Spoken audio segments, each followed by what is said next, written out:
को नेग में दे दिया। नेग दान ऐसा होता जिसको दीजिए उसी का होता। अब ये राम सीता का बेडरूम हो गया।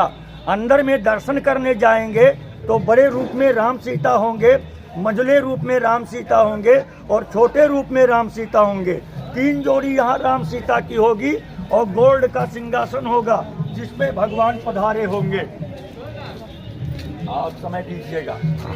श्री राम जी का महल 5 कोस में था, दशरथ जी का महल 5 कोस में था।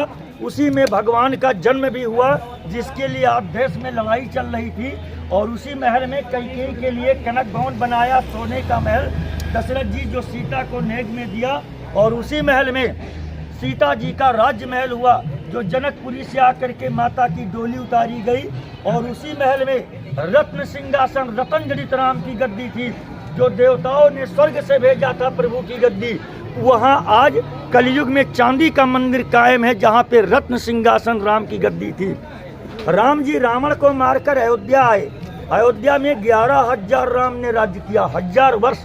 फिर कलयुग के राजा हनुमान जी को बनाया और अयोध्या को लेकर के वो गुप्तार घाट में जाके लुप्त हुए इसी सरजू नदी में। अयोध्या से 7 किलोमीटर दूर होता है गुप्तार घाट, जो यहाँ पे गाड़ी घोड़ा जाता है और नदी के अंदर मंदिर बना हुआ है। 7 किलोमीटर दूर है जहाँ अयोध्या को लेकर भगवान लुप्त हुए। जब अयोध्या को लेकर लुप्त हुए तुरंत अयोध्या ये जलमग्न हो गई और तुरंत युग का परिवर्तन हो गया, द्वापर लग गया। भगवान कृष्ण अवतार मथुरा में ले लिया। इसलिए राम के समय का कुछ है नहीं, केवल पृथ्वी है, सरजू है, प्रभु का नाम है और हमारा विश्वास है और कोई चीज़ नहीं है राम के समय का। हम लोग अयोध्या आते हैं, केवल भूमि का पूजन करते हैं, दर्शन करते हैं। अवधपुरी मम पुरी सुहावन भूमि का पूजन हो रहा है। अवधपुरी मम पुरी सुहावन उत्तर दिश सरजू बह पावन। सरजू जी इशारा दे रही कि अयोध्या धाम ये है और हम लोग भूमि का पूजन करते हैं।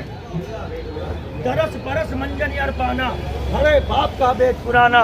हम लोग दर्शन करके कोटहु जन्म का पाप नष्ट करके और पुण्य को लेकर के चले जाते हैं। पूरी द्वापर में यहाँ सरजू बह रही थी, ये नहीं मालूम था अयोध्या कहाँ है और किस देश में है। तो हम मनुष्य का पाप प्रयाग में धुला जाता, प्रयागराज संगम में पाप धुला जाता मनुष्यों का।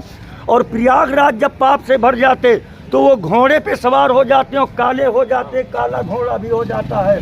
मनुष्य के पाप को धुलते धुलते वो काले हो जाते।